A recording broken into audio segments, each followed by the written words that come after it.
is Reckless Airwaves Radio.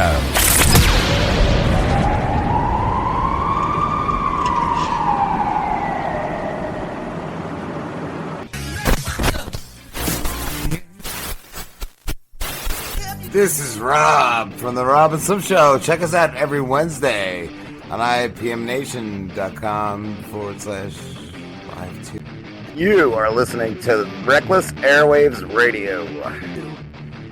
Yeah. Hey everyone, this is John Corrigan, host of Corrigan's Corner and the editor of The Wrestling Estate, welcoming you to Reckless Airwaves Radio. This is Frank Cugino, host of Frank About Sports on YouTube, and you're listening to Reckless Airwaves Radio. This is Percy Crawford from Zinger News. You're listening to Reckless Airwaves Radio. Be sure to check out Straight to the Point with yours truly every time we drop one. Hello out there. This is Tony Myers, AKA Chainsaw Tony, FMW Leather, Leatherface. And you're listening to Reckless Airwaves Radio. Don't touch that dial. Reckless Airwaves Radio. This is Frankie McDonald. I'm doing great. You're listening to the Reckless Airwaves Radio. 6 o'clock to BAM! BC. Coming up on 6:05. I'm just 25 minutes after 6 o'clock. WNBC. This is Speech Impediment Man, and when I'm not on the stage, I always listen to my favorite podcast, Reckless Radio, and you should too. This is Fred Alfenbo, and you're listening to Reckless Airwaves Radio. Hey, this is Reckless Airwaves model Valerie, and you're listening to Reckless Airwaves Radio. Uncensored, unfiltered, unforgiving radio. And be sure to check me out on the site at recklessairwaves.com.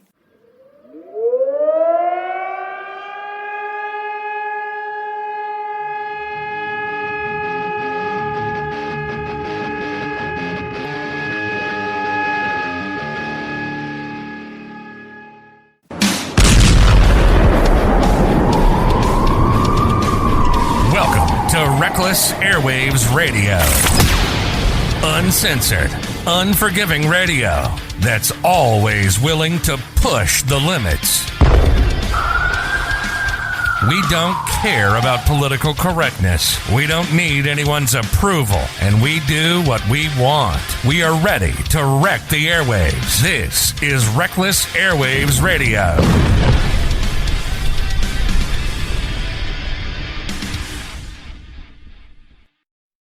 Hey, what's up, Tony? How you doing? Actually, I'm overcoming a slight cold, but I can explain. No, I just been running out of time these days, just cramming a lot of things in. And COVID, there's Tony? feedback. No. Anyway, so I running out of time like I always do every day.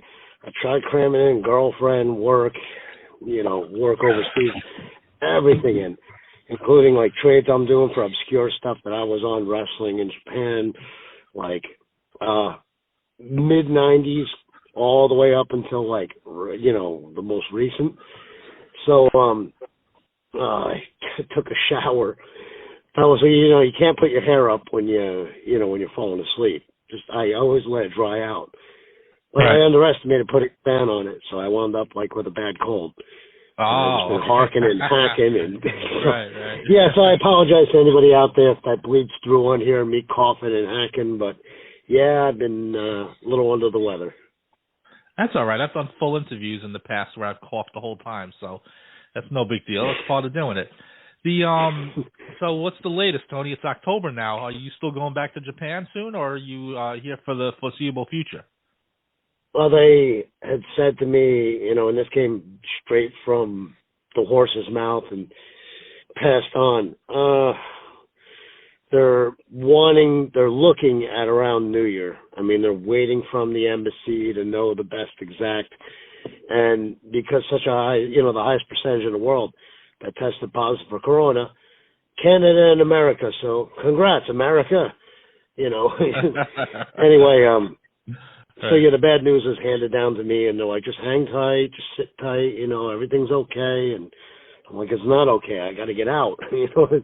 I mean, but yeah, they even put a lock on travelers and just everything. So, I feel like I'm back to square one again. It's nice to do the voiceovers and some of that stuff that I'm doing with some of the old DVDs and everything, but, it's nothing like actually being out there and being in a ring and, being with everybody, all my friends, everyone. So. Seems like every time it's ready to, to happen, it gets delayed by months, right?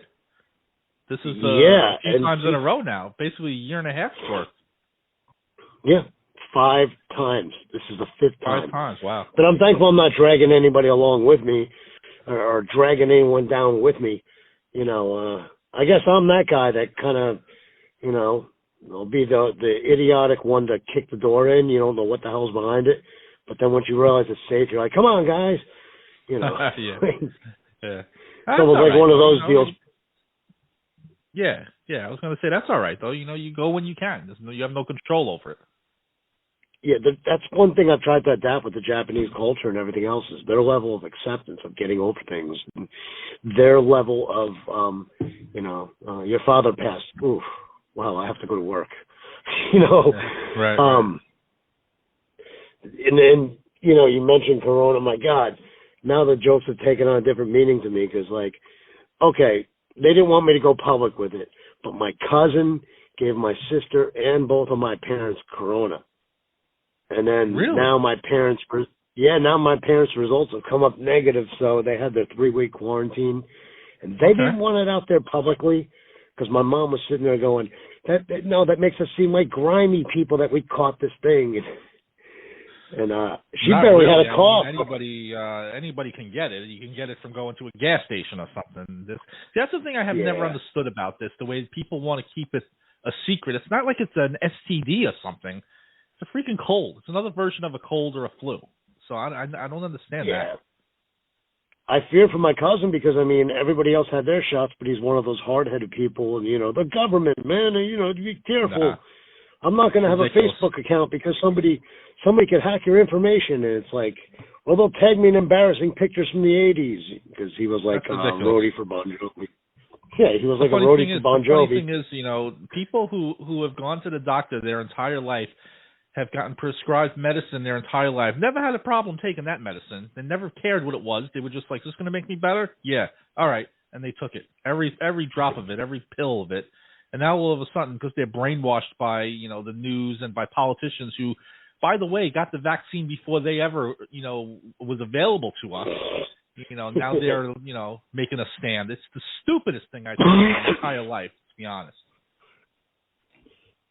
Yeah, and it relates back to the old Twilight Zone that we, discussed in so much detail. What I do, a top 15? Yeah. So, it reverts to that of just mankind, man-made paranoia, living in complete paranoia, living in total, The monsters it was funny do on Maple Street. Yeah, it's strange because,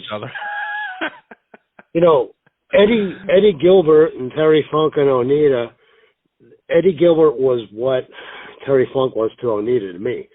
And it was like, Eddie lived his life as a very paranoid guy, especially, in his latter years. And it's just like, it got to the point where they started doing that as his gimmick. Like the last tapings he did for Smoky Mountain, he was like, what did you hear? Somebody stooge? What are the sheets saying? Like, very paranoid kind of guy.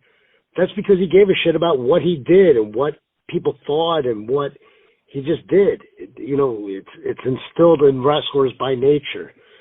You have to know. You have to be paranoid. You have to, keep one eye behind your back because you don't know who's going to blindside you, Yeah. The only thing I wish is like on the indie scene, I just want to say real quick, like on the indie scene, save it for when it means something, to where you are somewhere and you're well off and you're being taken care of.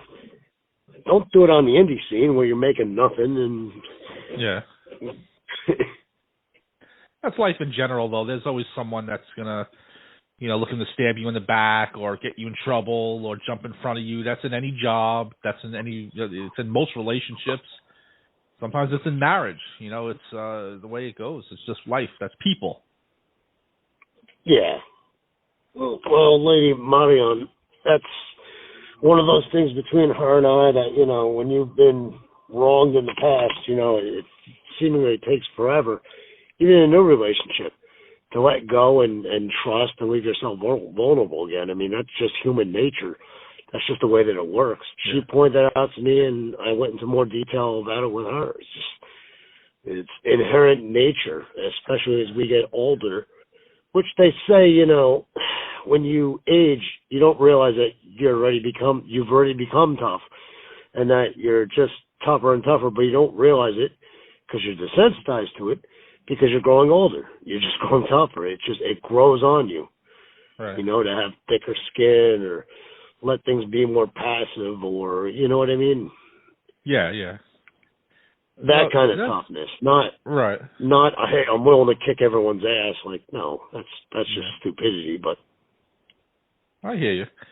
So Tony, I wanted to, some good Dark Side of the Ring episodes have happened since the last time we talked, and I'll get your thoughts on the Onita one, of course. But I wanted to get your thoughts on specifically two things from the episodes before that happened. Now, I don't want to go into the plane ride from hell. I just wanted to get your thoughts on two things that came out of that episode, and I know that you probably have an opinion on both. First off, what did you think of the Ric Flair, backlash? Obviously, it's from 20 years ago. Really made him, this is something that he probably has done many times, and it was a different time then. Really put him in a bad light, really, just as a complete jerk, to be honest, and putting women in the in a bad situation and just for his own amusement. That's one. And the second thing is Tommy Dreamer. Basically, he just downplayed it. I don't know about this one. I don't know if he really should have been. I mean, I don't know if he's going to get booked on shows again. I know he's off Impact now. I don't think that's permanent, but I know he got off that podcast, and that was like, that stupid. I mean, I don't listen to it. I'll be honest. That stupid podcast he does with the LaGreca guy, who I'm no fan of.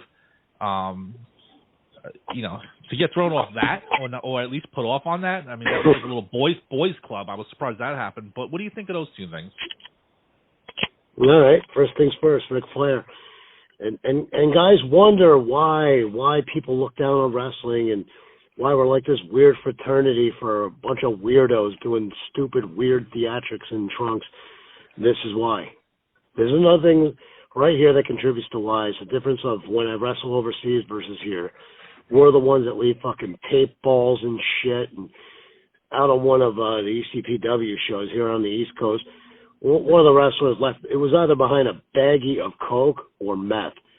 He left behind his little baggie, and this is in a Catholic school with these little desks that they, and we're the ones that ruin it. We're the ones that shit it up. We're the ones that, look at the amount of trash that surfaced during the whole Me Too thing and all that. And on top of it, when the guys are like, that's just Ric Flair, that's awesome, man, that's Ric Flair being Ric Flair, man, and the guy's swirling around his dong in a helicopter, and the guys are like, yeah, I saw that. It's like, yo, if one of your friends did that drunken at a party, guys would kind of look at each other and be like, dude, what the hell, Ugh. Anyway, he's an old man on top of it. When it's even though it was so long ago, he's been old forever. He's an old man. Nobody wants to see some old man doing that. It was told to me that a lot of wrestlers become wrestlers because it reminds them of high school, and even when they're 40, they could still chase around little high school girls, and it would be okay because it's wrestling. And I think it's embarrassing. I really do. Tommy Dreamer was just part of the fraternity. He was a Ric Flair fan. He got blinded by a lot, and he said something stupid. And on all the surfaces, I don't care if this woman was later a jewelry theft, jewel thief or whatever. That's something totally separate. Yeah. I mean, when it's she was a thief, but, I mean, it still happened. Yeah, I mean, look at it this way, man. Dreamer's got like a set of twins. I think he's still married to Beulah. You know, what if that was his wife, or what? You know, there's that whole thing of what if it was your mom? What if it was your wife? What it was, you know, darling, how was work? You know, and someone unleashes some shit like that, and it's just like, it's so not cool, and it amazes me too, just the level of difference. I mean, you see Japanese, you see guys, Kankataya with, you know, 20 years plus on the Indies, and he's still down there on his hands and knees and wiping up where his boots left marks on the floor of like this Japanese. It's like a community center that we wrestled at. You know, houses a solid 1,200 people, and you see the wrestlers, all of them, especially the young guys.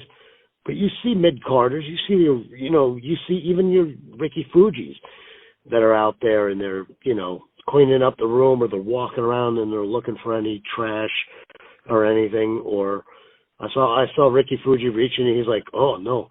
And you see him like grab and put one of the bottles in a recycle bag because it was in the wrong bag.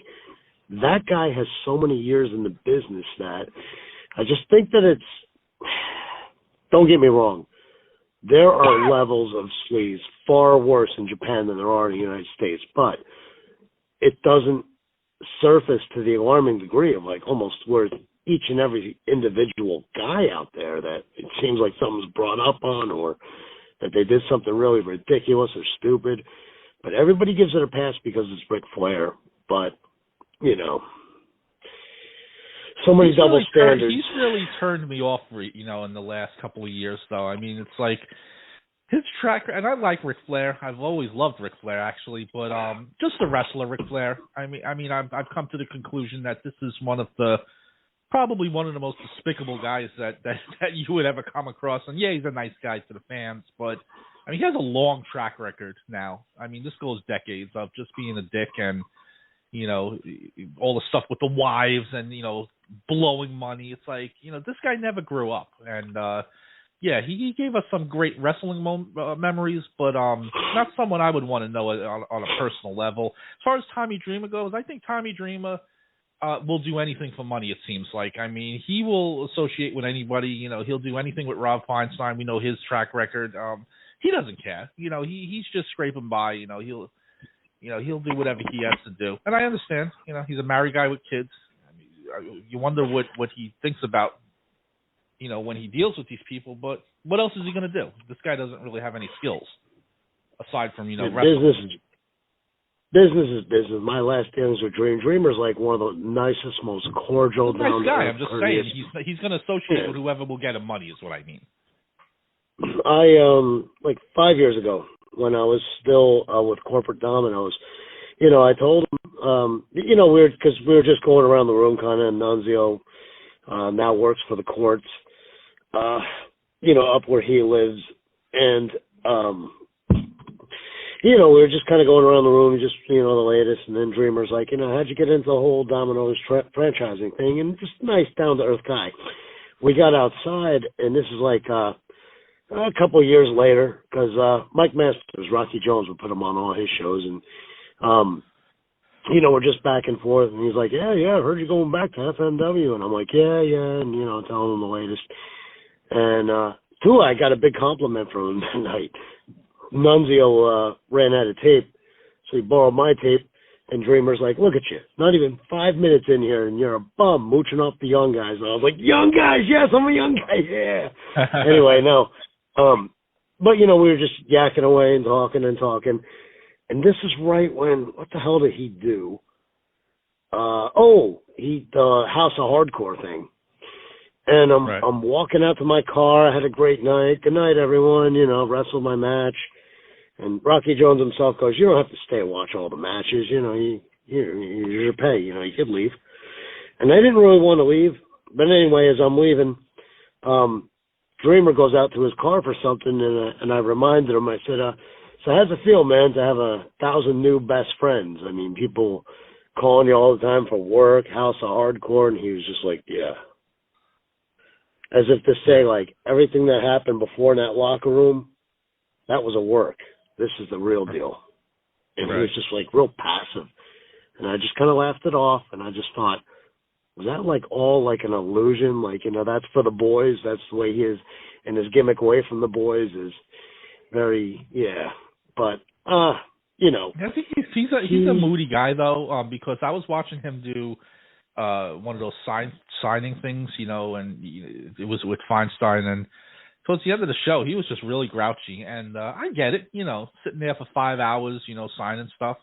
But, you know, you got to kind of think about that.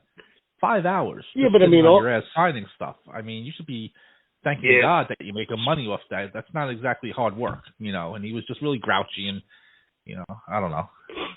He's another one that's turned. Speaking of that and Feinstein, you know, it's as funny as it seems. You know, business is business, and people found that out about him too. And you know, lo and behold. What happened to him?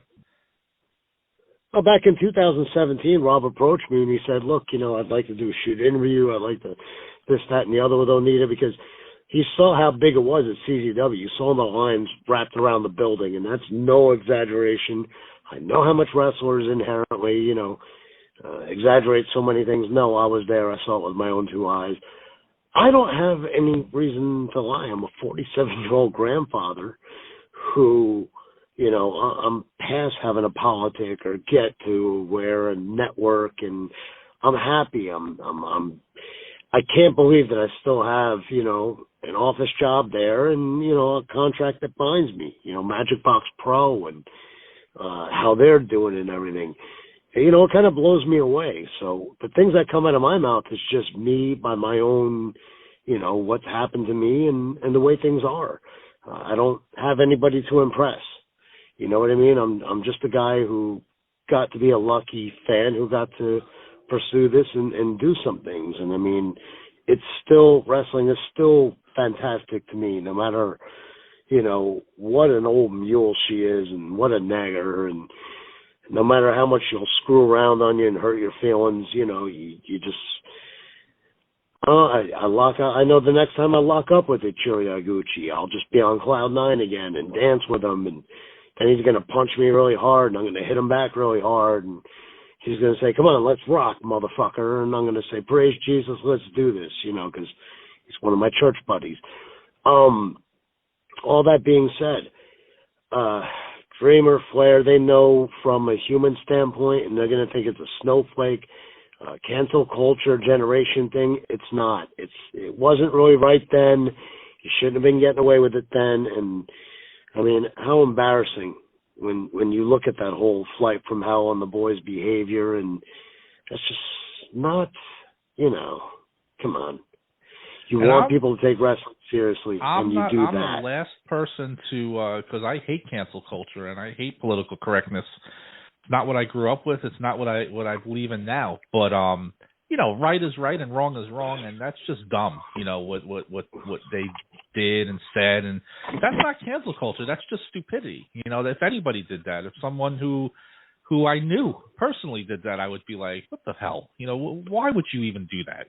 You know, who are you impressing at that age? You know, but whatever. It's just it goes on a lot, I'm sure, and those are just the two that, you know, kind of got exposed by this series. And I really felt that, you know, moving on to the Kanyon one, I just want to get a few thoughts in there on the Kanyon one. That was a sad one for me. I mean, I knew some of the story. I mean, I'm not going to say I sat there and studied Kanyon's whole life, you know, 20 years ago and knew exactly what was going on. But, you know, now it's totally different. You could be a gay anything and nobody cares. I mean, who really cares what you're doing in bed and who you want to get intimate with? I didn't care then. I don't care now. But, you know, some of the stuff that he went through was also ridiculous. And I'm sure you saw the episode. John Cena takes a hit there, and Ric Flair, again, takes another hit, you know, when they called into the Howard Stern show and Cena was on the Howard Stern show. Those were just two hit jobs, you know. They were just playing company men and, you know, basically, you know, doing whatever, you know, they had to do to stay on the good side of WWF, WWE at the time, whatever. Yeah. So to close out the Feinstein thing, he is doing the virtual signing with Onita, and it's been coming for some time, and it's nothing that I wanted to tell Onita, because Onita himself has a past. I have a past. If people brought up the worst to me, like they did with Feinstein or Onita, but it all boils down to just business, and there's really it's inevitable. You know what I mean? You talk about, and this is what really, when you look at the amount of people that burn Ric Flair, or Ric Flair burned, and if you were a carpenter working on his house and he owed you $25,000 and you didn't get it, all on the account of him thinking, some mark, what do I care? Don't get me wrong. No, that's just screwed up on all levels because that's this guy's profession. I'm sure it took him a lot of time, material, and labor, and I'm sure he had to postpone other big jobs and stuff like that. It's just screwed up. It's just wrong on all ends. And I mean, so as far as the Kanyon thing goes, hey man, God only knows what other people's preferences were. He tried to hide it as long as he did. He came through Memphis with Billy Kidman. And to this day, I still have a Billy Kidman action figure that was sent to me, that he sent to me, because, we had a discussion. We're on the Jersey and Pennsylvania Indies with each other. And I was like, man, what would it be like to get an action figure? So when he got his in WCW, he sent me one when I was living in Memphis. Those guys came through Memphis, and I was always that guy. I was the token job guy that, people would stay at my apartment free of charge all the time. You're only making $40 a night and you're trying to make it. I was the guy that felt so bad, for a lot of people, because I knew that they had mortgage or payments or whatever back home. And, I knew how rough it was. I came over, 1,080 miles exactly from the house I grew up in to Memphis, and being on my own for 17 years, I could relate. So with Kanyon, the only thing I find is the only people that talk about it and go into real detail about it, I'm like, are they themselves? Because, for somebody to sit there and continue on a conversation about somebody who's gay and gay this and gay that, unless they're either curious or they themselves are maybe in the closet, I don't see what's so fascinating. What more can be said about? It's sad. It's depression and anxiety, and I've never seen a human being drink so much coffee and energy drinks in my life. But I never understood. Like, people said, he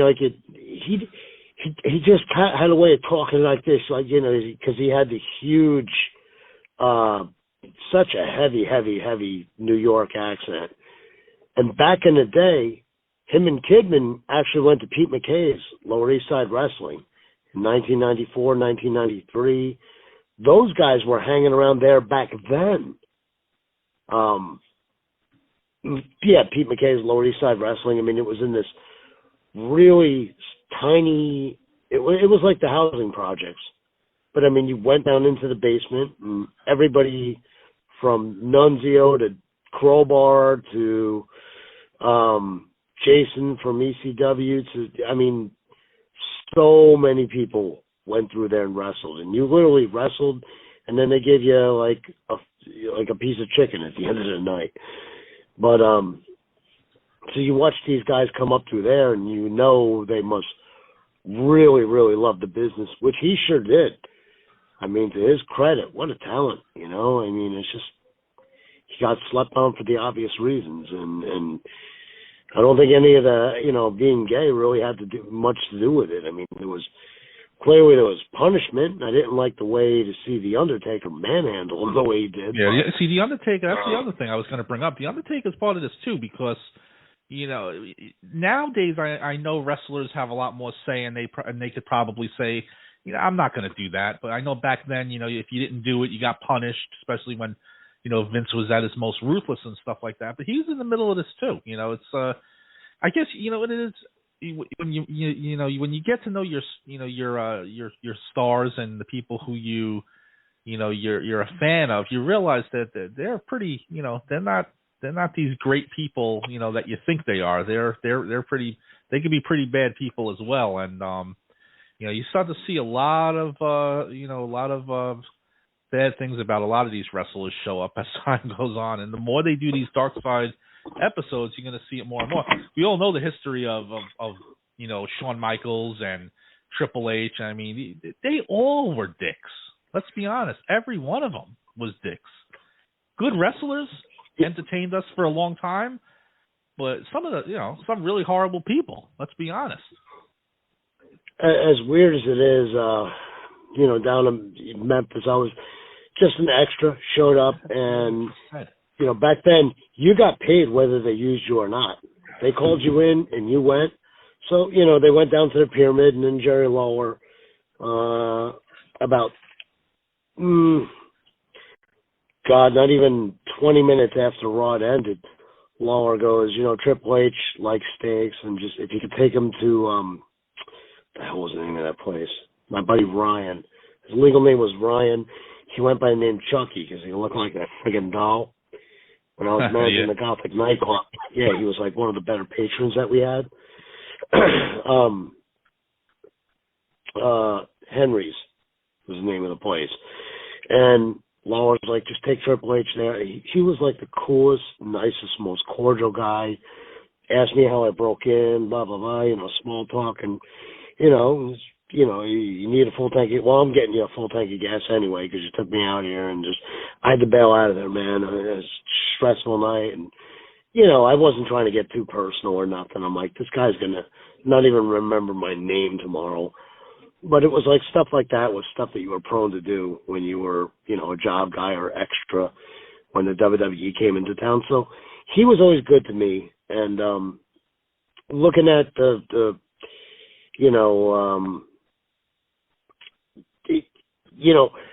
there would, back in the day, there would be a time where when you were going to a wrestling school, you always hear the horror stories of how other people got treated. What a lot of the story lays out is that they were acting like an arrogant jackass and someone put them in their place. It's happened to me. And I could give you the horror stories of how I was treated and beat up and dumped on my head. That's only after I was a wise ass who couldn't get something right. It was a wake-up call. And that's just the way it was. And you accepted it back then. And that's all. Nowadays, it would be like cruel and unusual punishment. Back in the day, I mean, that was just the normal way that they, quote-unquote, normal way that they handled it. And that was it. You might rub somebody the wrong way or come off as arrogant. Jumbo Tsuruta, trained with Mr. Pogo.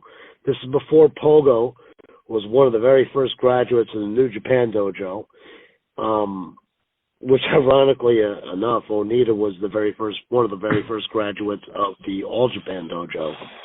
But Jumbo Tsuruta had come in there and just rubbed a lot of people the wrong way because he was like this jock, like this perfect specimen or whatever. And Pogo and his friends were kind of like, hey, man, we can't wait till this to be over. We want to grab a beer.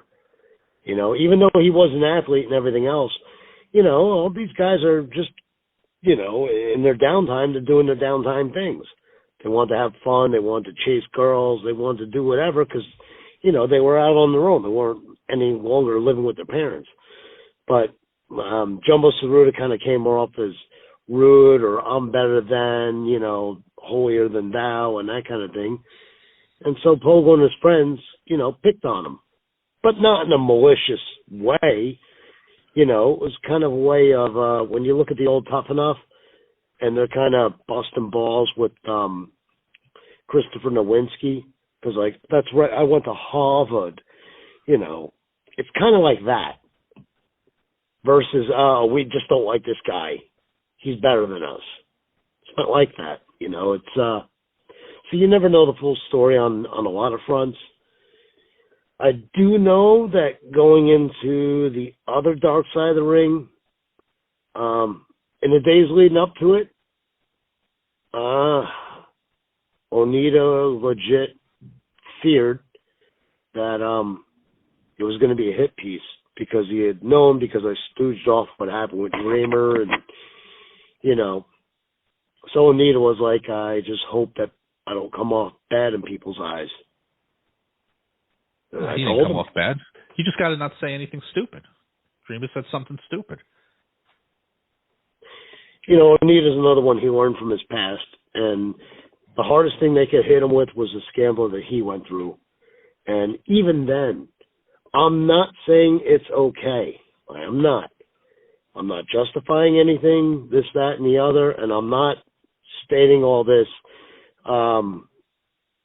because I'm trying to cover my tracks as I pull ahead. When I was first, told, he's like, he started opening up and doing interviews. One guy was out in California, and another one, he's like, who's this Jason and Eric? And I went, oh my God, Dark Side of the Road, what do they want? And he told me. And I was like, And I told him. And I go, this guy survived the world of politics. This guy survived the world of professional wrestling. He knows what to do and what to say. And, I have the utmost confidence in him. However, things can be tricky with editing. And whether, like Dreamer blamed the editing on his episode, editing or not, come on. You should not formulate your mind to think that way. Right. No, there was no editing on that. That was a complete sentence, and he basically just said he just gave him a pass on it because he's Ric Flair. There was no editing on that at all. And I don't really think a lot of these things are hit pieces at all. I mean, the New Jack episode was the New Jack episode. All the things they said he did, he did. Same thing with Nick Cage. Nick Cage came off looking good, even with all the bad things he's done. So, I mean, I'm trying to think if there's any of these episodes that were like real hit pieces. They're on the show for a reason. They're not on there because their career was, perfectly, butterflies and rainbows and stuff. They're here for a reason. That's why it's called Dark Side of the Ring. Well, he did, in fact, he looked at the next guy that had that burning passion. Here's a guy, 19 years of age, going to school to be a pilot, and he quits and decides to go with this brand new thing called FMW. And he was a lifelong fan of professional wrestling, and he knew who Onita was. And you watch in 6-7 years, there will never be another story like FMW in the history of professional wrestling. And, I know a lot of people have taken their shots at me. I know we're going to eventually get to it, but I'll say it, up front. Jim Cornette took his shot at me, and talked about Leatherface and all these monsters. Blah, blah, blah. The real deal is this. Never will there be another time in history that a man takes his last $4,000, runs an indie show, and goes, wow, I think I'm onto something. Okay, this will formulate and be a promotion. If in 1 year it does not succeed, that's it. We shut our doors and I'm deemed a failure, and I'll accept that. The thing with Onita was, and what a lot of it, missed out on was, he did his odd jobs and that kind of thing. But in the formation of FMW, he got everybody that wasn't under a major contract, and he searched high and low and came up with what he did. It wasn't just some fly-by-night, we need people to fill out my cards. No, he searched. He went to MKA. He went to the kickboxing. He went to the legit street fighters and karate people, and some of them, especially with working backgrounds, they put through their dojo. And they, not rehearsed, but, they stuck them in their dojo and said, let's see within a working context what these people can do. Clearly, they are athletes and legit fighters with a ton of credentials. But, so he comes across Soshi Arai, and he knew from the get-go, because Arai was the guy that, as a ring announcer, would be in those meetings. And he was a guy with so much passion and such a unique charisma, not along the lines of Onita, but there was one point where the house, the system, the house mic and all the equipment, it was broken, irreplaceable, and or irreparable the day of the show. And time counted down, and they scrambled, and then all of a sudden, Shocho Rai said, in 1 hour, the fans will be let in. And everybody was like, what? And people came running out the back because they thought the show was starting, and they were like, what is going on here? His voice was so powerful. He had such a high-pitched, shrieking voice that he said that in the acoustics of the empty building, and all the guys came out. Everybody heard him. They did an entire show with him standing in the ring in front of 3,000 people. His voice was so passionate and such like spirited and so high-pitched that the fans in the cheap seats could hear him say, ladies and gentlemen, our first match of the evening. Think about that for a minute. Huh. Interesting. But in the dark side of the ring, they made it just seem like, Onita said, he picked, hey, you. No, Onita had a lot of feelings going into that. One of them was, without him, people would see, the difference. But he himself was busy doing movies and commercials, and it was just overbearing to him to where he wanted to focus on one thing. After the third retirement, when he went to go into politics, you could tell where his heart was. He wanted to step into politics as he did when he ran his hometown, a year and a half ago. It wasn't exactly failure that led him back into professional wrestling. It was, I didn't become mayor of my hometown where my mother lives. So, and then, he did the volunteer thing, which was absolutely brilliant. I thought it was. But then, he went to the media and he begged for people's forgiveness and said, hey, listen, if we do this and show them that we are Japan, we can show them what real explosions are. The whole thing behind him, and Tremont and everything this time around, we're not begging people to come to the matches. We're just saying, if me personally, if I had to put my own personal life savings in there, I would do it for every single person that purchases a ticket going into that match with Onita and Tremont one-on-one.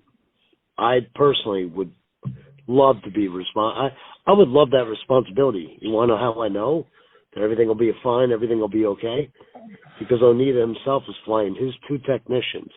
The reason that XPW wasn't allowed to have him or didn't have him come in, he wanted the extra money for his technicians that he wanted flown out to make sure that it would be a real explosion.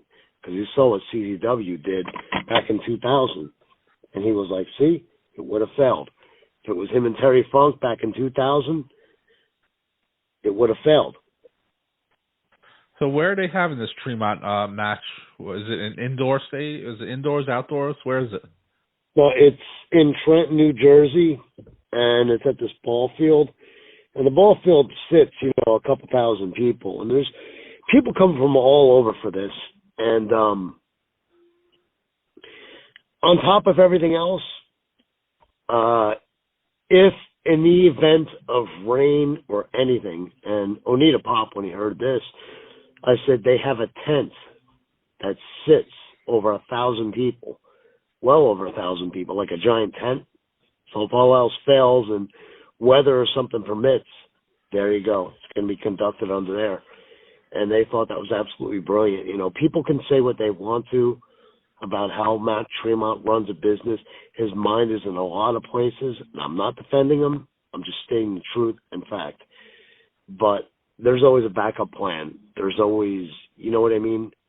I hope that makes some sense. There's always reasoning. I'm just curious to see, like, if these bombs are going to really go off. I mean, are they going to be allowed to do that in New Jersey without the fire department showing up? You know what I mean, or something like that. Yeah, and all that stuff is,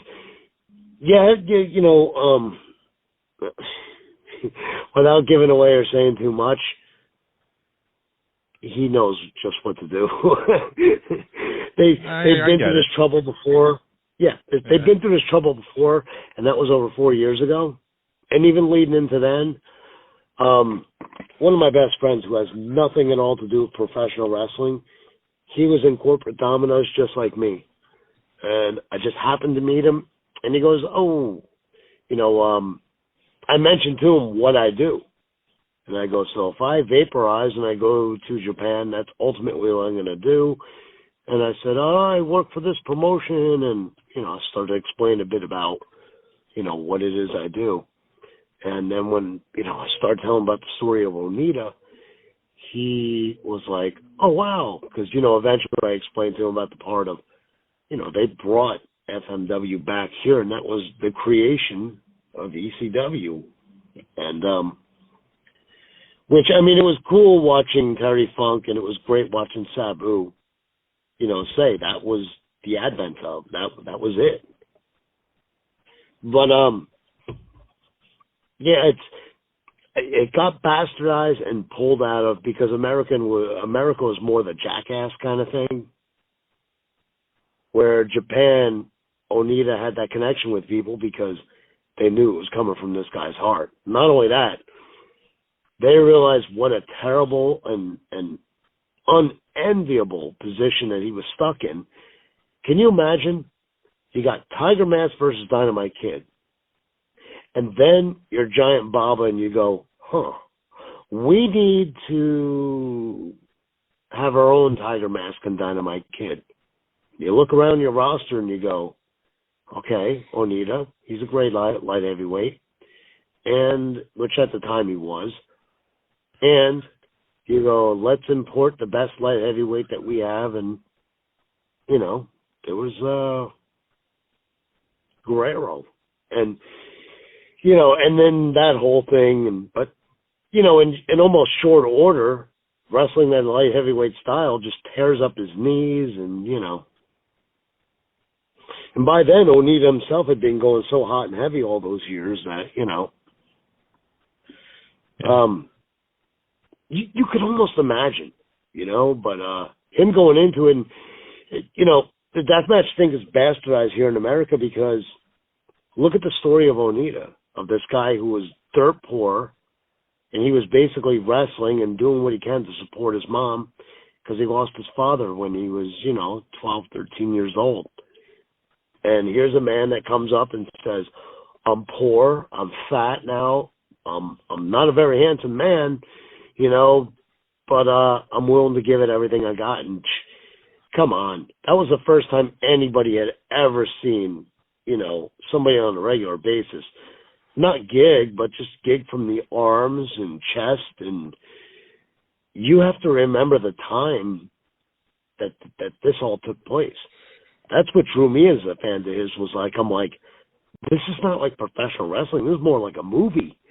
Like, this is watching a guy that's just gritty and, dirt poor.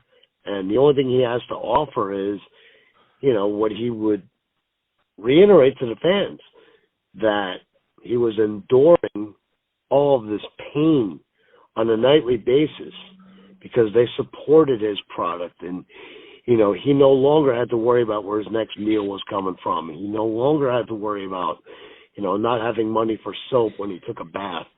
And, and all the things that come along with being a poor person because of the untimely death of one of your parental units.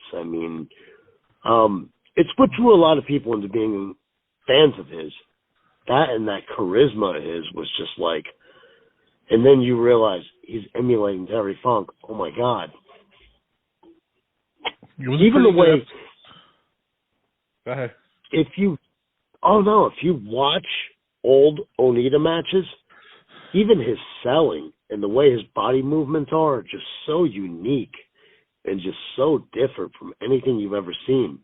Yeah, I'm thinking back to the episode. It was a pretty good episode. I liked the Terry Funk and Sabu commentary, a lot of good footage of the bombs going off and all the water stuff, the bombs in the water and all that stuff like that. It was a pretty good episode that I'm sure a lot of people, didn't know of or see ever. So, and a lot of Cactus Jack, Mick Foley stuff was in there too. So it was did you see anything in there that you didn't agree with though? I of what was love said, Chris Jericho. Jericho too. Chris Jericho is Yeah, he's a good guy. And, boy, he trashed apart Onita in that first book, didn't he? If you ever read it, he had nothing nice to say. He just tore his name through the mud. But even Jericho realized, business is business. And earlier this year, the formation of FMWE, the latest incarnation, you even saw Jericho realize, you have to pull it together. Because, eventually you're going to work together. Eventually you're going to run across each other, cross paths. And an older, wiser Jericho learned to take a step back and see it for what it was. And realize he would have not had the opportunity. He had not been presented that stage unless there was an Onita with a successful promotion out there. It's a lot of the reason, too. Many people were so endeared to Tommy Dreamer because when he was head of talent relations, he gave their friends jobs or he gave them jobs. Right. So it's almost built in that he was going to be a hero, that he was going to be, a guy that people were thankful for. I'd like to think of my situation with Onita as the same thing. I'm always going to be blinded by nature, just because of how good he's been to me. I pick him up from the airport. He's going, "Oh, it's okay. We can." And I go, "No. After all the shit you've done for me, nobody tends to realize that." And then there's pictures of this, like on my Facebook, where Onita's the one doing the driving. And I would ask him, I'd be like, "Come on, man, let me drive." And he'd be like, "No, I'm fine. He's like, "Just going to light me up another cigarette and just start thinking about things." And I was like, "Yeah, if you think out loud, let me know." And he would. And I'd be right there, like, pick his brain. And be like, "Where do you come up with this, man? Explosions in the water?" And he would laugh it off and he'd be like, "You mean from what place?" And I go, "Yeah, like what part of your brain comes up with this?" And he goes, "Well, everybody else was getting drunk, like inside the bars and altering their minds and, taking themselves, or, he's like, sometimes I would just sit there and I'd look at my iced tea and I would think, what hasn't been done? What would be something that you saw written down that you go, what is this?" And I go, some of the greatest musicians have thought like that. I said, but some of the greatest musicians that thought like that were on altered substances. You did this while you were sober. So, like, how, with the exception of nicotine, if you want to consider that a drug. Right. But, yeah, I just thought that was so unique.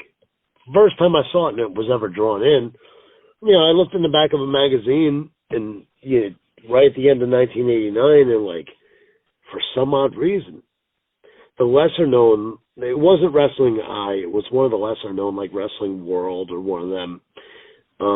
They would have pictures of FMW in there, and they'd have the ropes, they have the barbed wire up, and I'd be like, what could get wrestling to this much hatred that people would wrestle in this? Like, my God. And like, I'd seen barbed wire matches before, but nothing like this. And then those, the photographs would appear in the magazines, and I'd be like, how does wrestling get to this? And it just piqued my curiosity. And then when you saw the pictures with, Onita with the blood and, cut open, and he's crying, and you see these people with their hands and the audience reaching out to him, you're like, what in the world? What is this? And then, it was about the time of when I started buying my own VHS because I started working a regular job when I was a little kid. You're talking about 14, 15 and, seriously contemplating being a wrestler myself, and it goes into a lot of that, of like pursuing your wildest, just most alternative, like how would you even find this kind of thing? And it's weird because in latter years, as far as like personal beliefs go and everything, a friend of mine was preaching at the church, and she was with that group FMW from the very start, from the very first show. So it's just kind of weird how all my world's kind of tied up in, and, how one of my closest friends and some of my closest friends have been through my association with this guy. It really blows my mind sometimes how it all this just kind of worked together and just kind of happened, The thing that I really probably liked most about the episode was the Hayabusa story, which I knew of, but I didn't see a lot of that footage ever. And it's a shame. It's a shame that, just a simple moonsault crippled this guy, and then he wound up dying at 46. They didn't say why he died. I guess, whatever, just health, I guess. But, that's a shame that happened, But, yeah, it was, and then they had the part about the, the ring announcer that took over, and I guess he was kind of shady, right? There was a lot of stuff going on with that. So, but out of the whole episode, though, the Hayabusa stuff I found the most interesting. I never understood why Shochi Arai didn't go public. I know what it came across as like disgraceful, but eventually he had to see the writing on the wall that it was going to be disgraceful, because look at who he's borrowing money from. These people weren't going to help his business in any kind of way. If you personally borrow money from like friends or family or anybody around you, then all these people would try to come together, because it gives them the initiative to make sure that this place succeeds, that you get, their money back or whatever. What was I got to cut you off here for a second. What was the stupidity of the circle group pissing on each other? No, eating gross by that foods, point, firecrackers in their ass and stuff. What was the point of all all right, that? the firecrackers in the ass, I'll explain the firecrackers in the ass, because one of my better friends to this day is Mr. Ganasuke, and he was like the doppelganger along with Ichiro Yaguchi. Like the both of them had the slick back, long blonde hair, which was so weird to look at a Japanese person doing. But when Mr. Ganasuke, which Hanma's his name, when he graduated from FMW school along with Onita, they were the second class in the year 2020. They also graduated with Battle Ranger and a bunch of other guys. When they did, FMW, the office, Onita got together with the guys, and he goes, what can we do to make this spectacular? We want the media to come out and celebrate that these guys graduated from the school, Mr. Ganasuke and his Eiji Izaki guy. So what they did was they put them out by the campfire, and they stuck bottle rockets in their ass, and they had a bunch of photographers come out and record it and be like, welcome to professional wrestling. Welcome to FMW. Because we're going to do explosives eventually, and here's some fucking firecrackers. Come on, let's make a big circus out of this. That was the meaning of the firecracker in the ass, with the stipulation with Mr. Ganasuke and Hayabusa. And, that was the significance behind that. It was like the outer reaches of your mind of what you can do to draw attention to your product. One time, they purposely had a ring no-show just to do a no-ring card. This was like, and I have this, if anybody out there wants this, I can send it. And the entire card took place without a ring. So they're wrestling on mats, doing tag team matches where guys are standing off the mats. It was just that kind of promotion, where people wanted to watch as, like, they knew what professional wrestling was, but they knew, like, too, they were like, wait a minute. He's going to go against, this guy's like a boxer. He didn't even know how to work. Fans knew this. Tokyo's the most sophisticated base of smart mark wrestling fans. So anyway, especially after Onita left, they felt that they would do what they were doing before he arrived there, and that they would start from the very bare bottom and just, because they didn't have such a, huge budget to pay out, because Onita was, he wanted money. I mean, if you look at where the crowds were before he returned, after his, second retirement, and after the big match with Hayabusa, and then Hayabusa's the ace, if you look what they were drawing versus when Onita came back, for that first one, for that main event where Megumi Kudo And then Combat Toyota, main event was like a triple main event. And Onita was sitting there crying because he realized what torture the women were going through. People attended that show because Onita was attending that show. And then for his in-ring return, it did 15 or 20,000 more people. But it bottomed out after he left.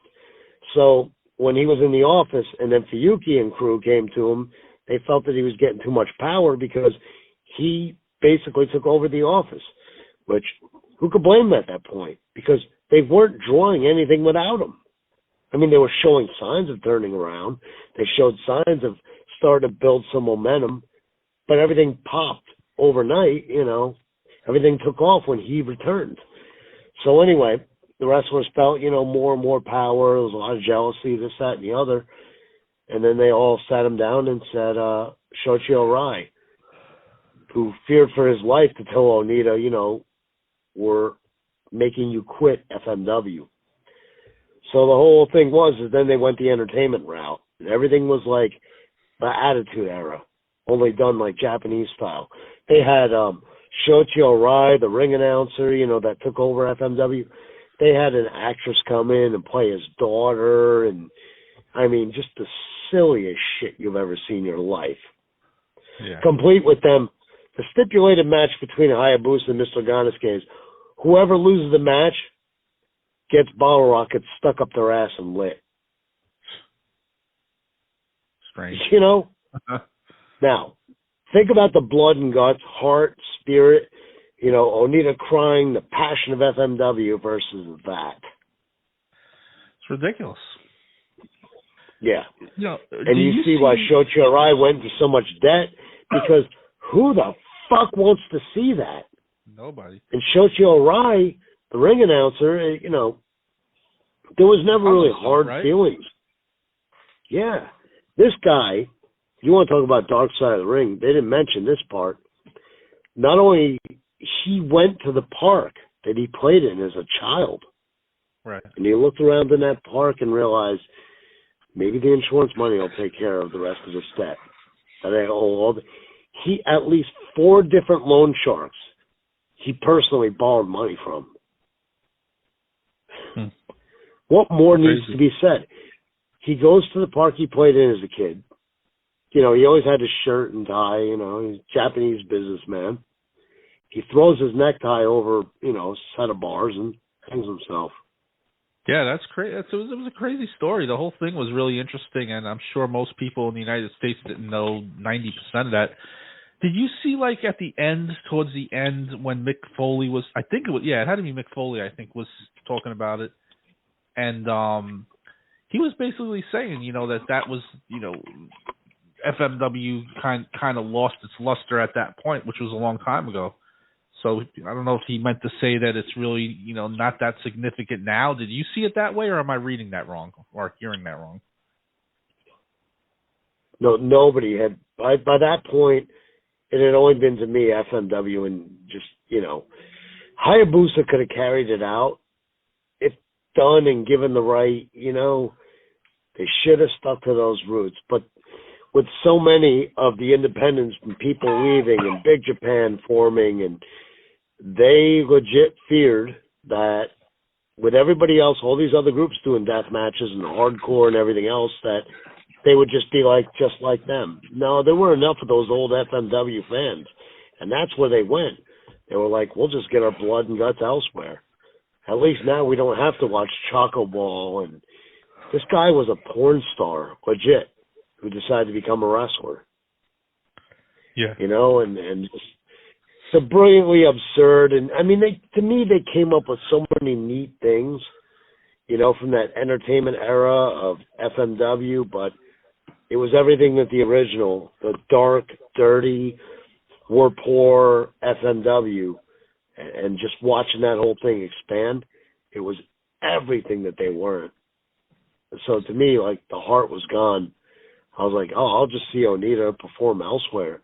And by then he had, you know, he started his own company and everything else, you know, so it was like, well, why watch FMW other than, you know, Mammoth Sasaki was awesome. You could watch great matches with him, and But why bother to think that the spirit of FMW, the original, is coming? It's gone.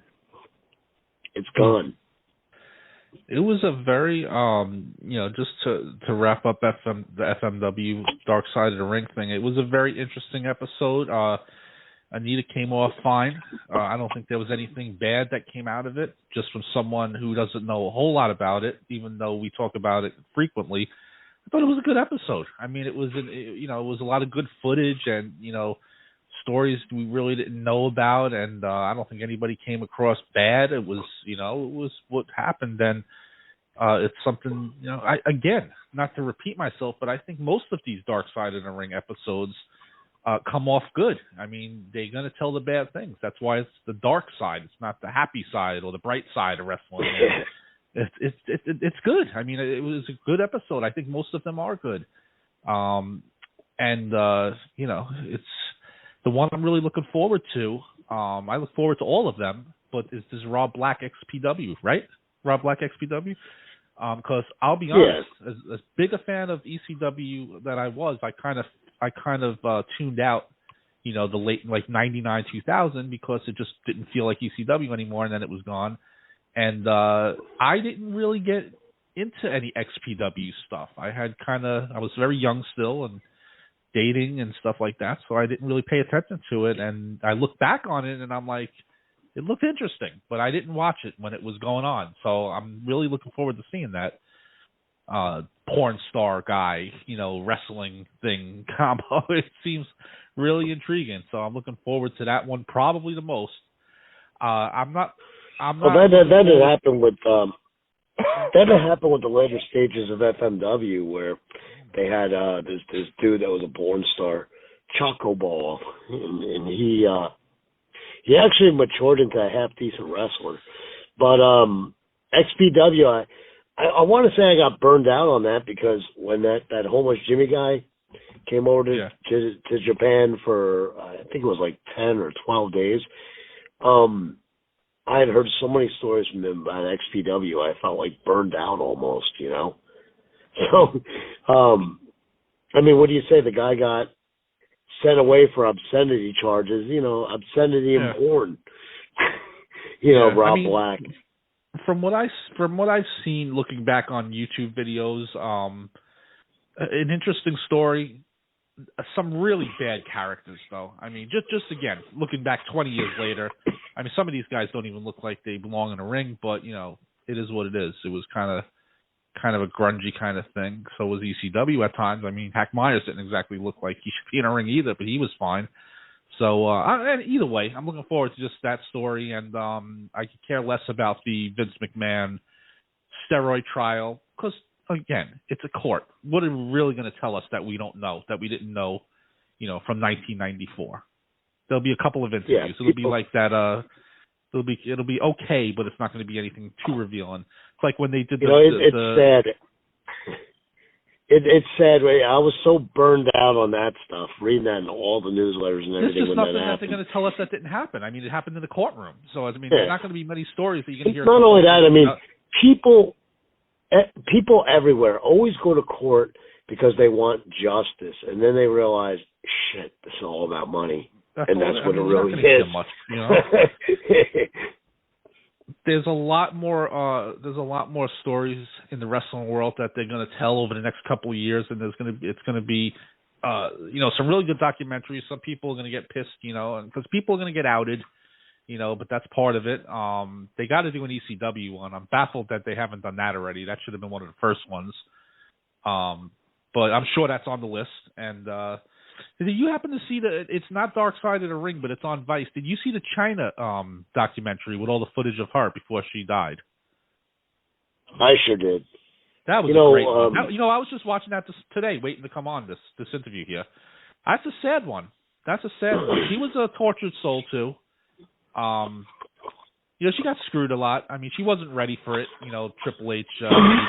But you know what? We all get cheated on in life. I mean, it's not something that she should have been immune to. I mean, she danced with the devil over there, and she got cheated on. Happens to everybody. I've been cheated on. You've been cheated on. We've all been cheated on, I'm sure. So, but she seemed like a good person that just wasn't, maybe mentally ready for all the things that came at her at once. I don't think it's a shame though that she died the way she did though. From all the footage I've seen, she just like a deer in the headlights. She didn't have a clue what she was getting into. She was doing her best, but she didn't know though. Yeah, to close the book on the whole Onita FMW thing, two things. Well, they didn't bring up, and I'm glad, but I'm kind of. It's funny because it ties into a story. They didn't bring up how many women, because he was going for Will Chamberlain's record at one point. And so one day, we're just back there, going over here, and then you, and they always love to, in Japan, when they, chair shot, or table shot, they always like to say dong, dong, dong, you dong, dong, dong him, and dong, dong, dong. And he's calling, and I kind of look over there, I'm like, Tomohiko Hashimoto, Nozawa standing there, and, we're just, yeah, and I'm sitting down in the chair, and I'm like, yeah, I'm pulling up my knee pads, mask, and they kind of, they're like shaking their head, they go, and they're being real short and brief with Onita, and they're kind of not looking at him, which is weird for Japanese people, because they always look at you right in your eyes, and I glanced behind me, and Onita's nude. And I sold it. I was like, I kind of jumped back, and everybody laughed. And he goes, what? Like, you haven't seen one before? And I go, yeah, but the place is yours a bit. I mean, get that thing away from me. And everybody, laughed and everything. And then of course, I had to throw in my stuff to get back on track, and take care of what we had to take care of.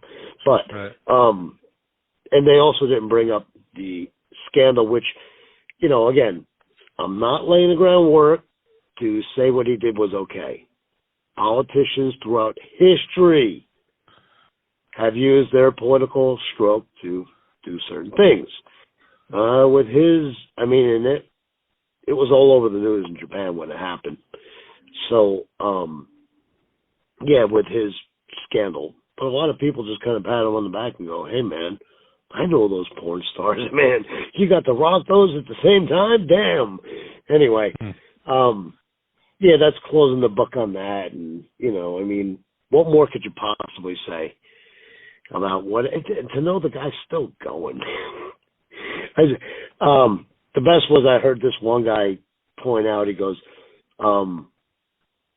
my father is Onita's age, 63. And he goes, if he ever dropped down and went to do that job, he'd shatter his spine. How the hell can that guy do it? And I've always said it, man. As weird as it sounds, man, one time I went to cover him. I was like, the fuck you doing? Because I put my head, on his chest, and I was like, I just had to see if he was human. Because the funniest was when they interviewed Terry Funk. Terry Funk was like, kind of sits there, contemplates it, and goes, if Onita was around in World War II, the Americans would have lost. If Onita was around in the World War, the Americans would have lost. But I love how Terry Funk came across in that too. He came across looking at the Chyna thing. Tell me she didn't. She came across as the biggest sweetheart. She did. She herself, she moved out to Japan and she intended to start her life all over again, and then she fell back into the bad shit she was involved in. Yeah. Such a sad story, man. Yeah, you would think it would be a tale of precaution, but Yeah, that's what you're going to see on a lot of these documentaries. The Andre one was good too. I was watching the Andre one before. I'd seen that before too. That's different. That's a growth kind of thing. That was a growth disease. He had no control over that. But I feel like Andre lived his life, till the very last minute, until he just couldn't do it anymore. He didn't, he drank, but he didn't abuse himself. He just had the growth issue, and Chyna definitely had a lot of demons. Kanyon had a lot of demons, and that's what you're going to see on most of these documentaries. They're not going to do a John Cena documentary because, what are you going to do? You're going to talk about his Make-A-Wish thing for an hour? I mean, there's no controversies there. So, but and I'll finish it with this. The thing that kind of annoys me though is like, everybody should get second chances and stuff. But if Ric Flair is going to get a second chance here, and everybody's just going to forget this. Hogan does to this day. Every time you see a Hogan picture up, the race thing is brought up. So, he's not getting a pass. For the time he said what he said. Why is Ric Flair why should Ric Flair get a pass? Why do certain people get passes, but Hogan says one thing, beloved his entire career, and he's considered a racist till the end of time. So it's a lot of it is unfair in my opinion. Yeah, and not only to mention that Hogan was on top for so long that it's a jealousy factor and that kind of thing. Yeah. And I mean, for the people that say, Hogan did the same thing every match, so did Flair. Although I guess Flair's was more athletic. Yeah, I guess so. Flair was more athletic and a better worker, so yeah, he gets that pass or whatever from the diehards and that kind of thing. Tit for tat, I don't think it's right anyway. Hogan was at the time what he should have been. Yeah, he never said he was a technical expert either.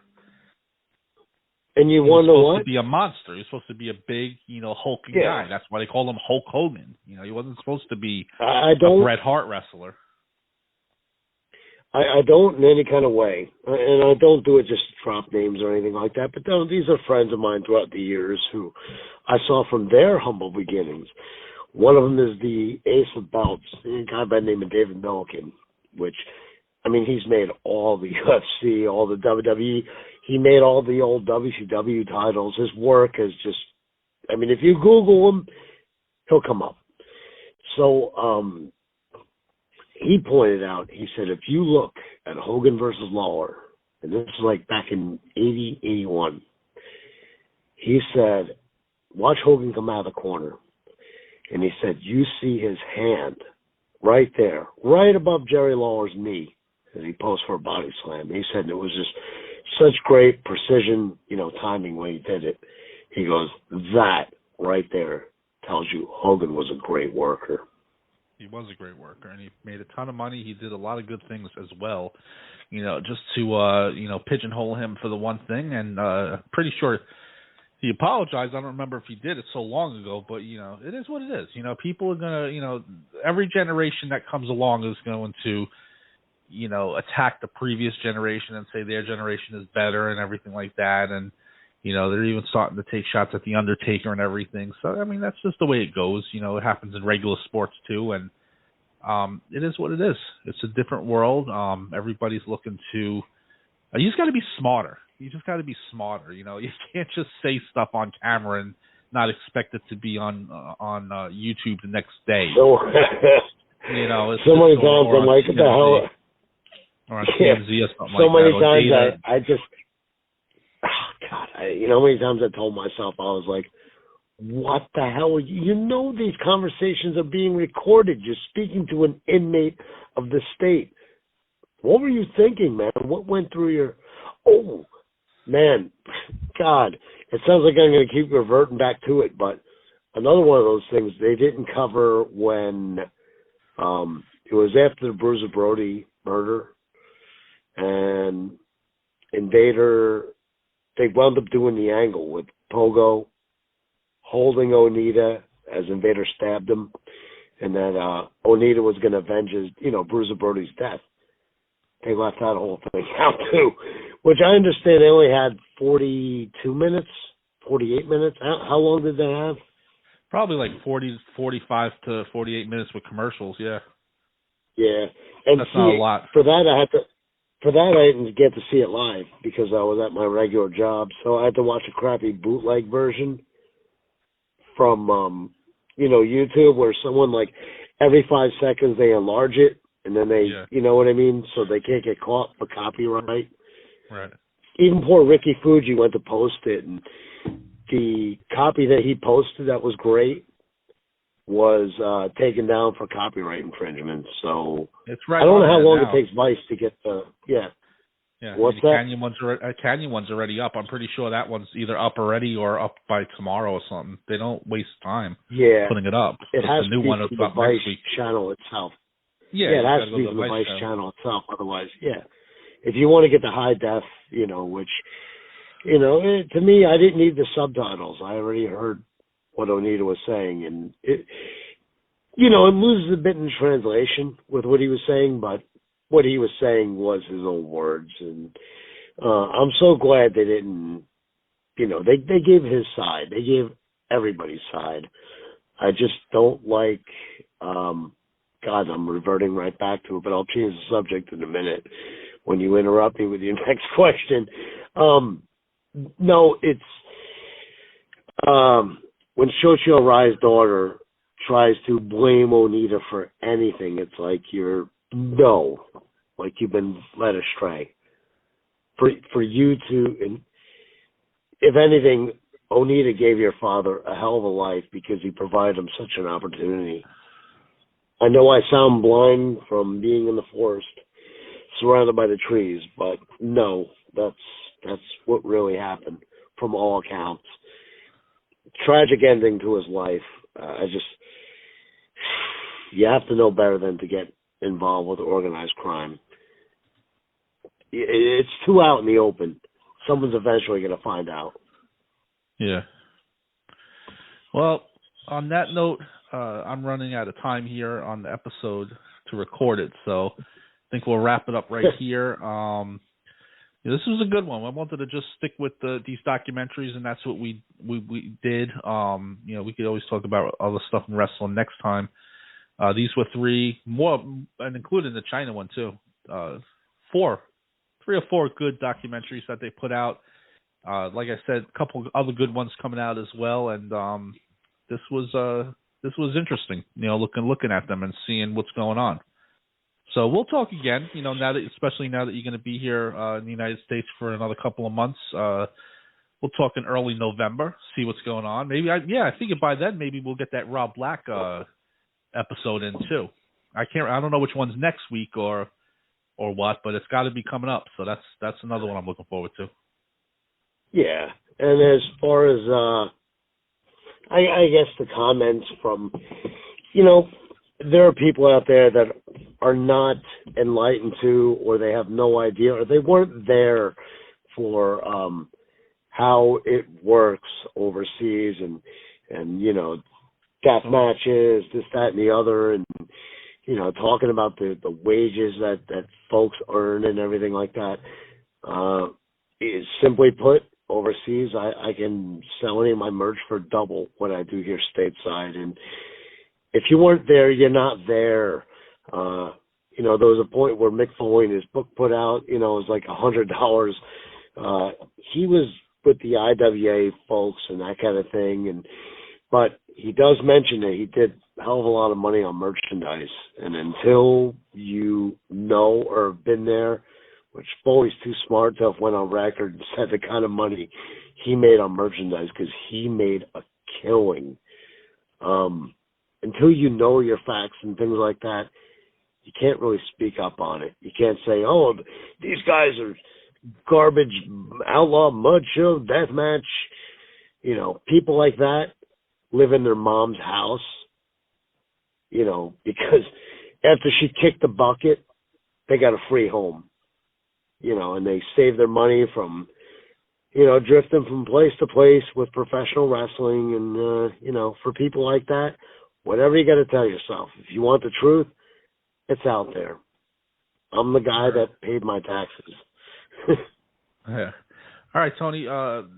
We'll definitely talk again next month. And as always, thank you for coming on. Oh, absolute honor and pleasure as always.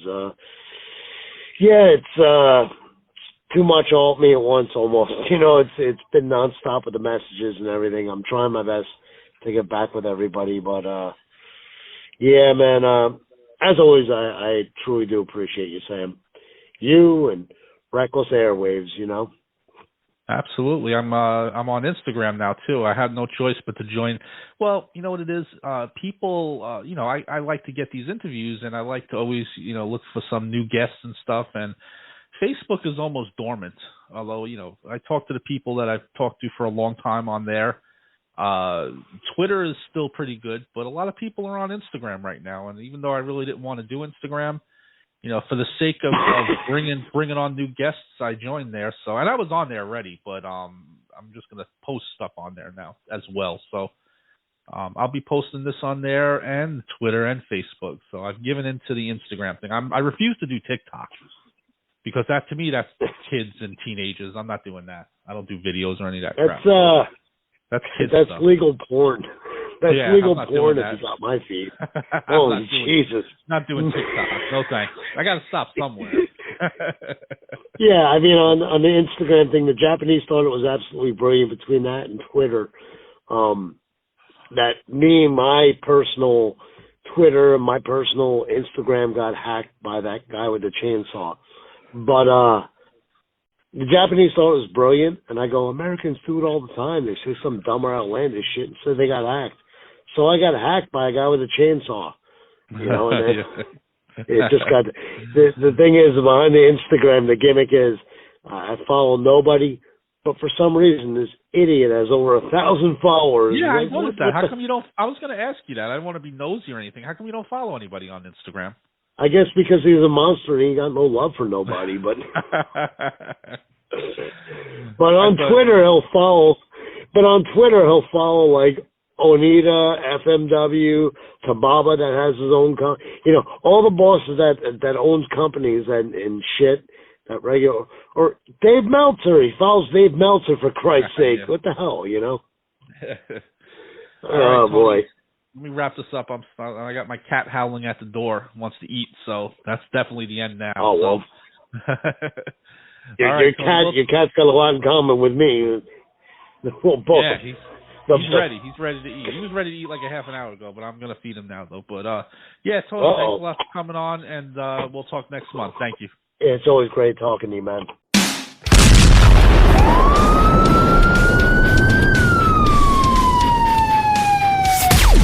You've been listening to Reckless Airwaves Radio. Check us out daily at recklessairwavesradio.com for all the latest Reckless interviews, as well as other Reckless shows, including The Rob and Slim Show, Corrigan's Corner, and Straight to the Point with Percy Crawford. Yeah, we don't want to do anything to scare your children. That's the last thing we want to do. We don't want to scare anybody.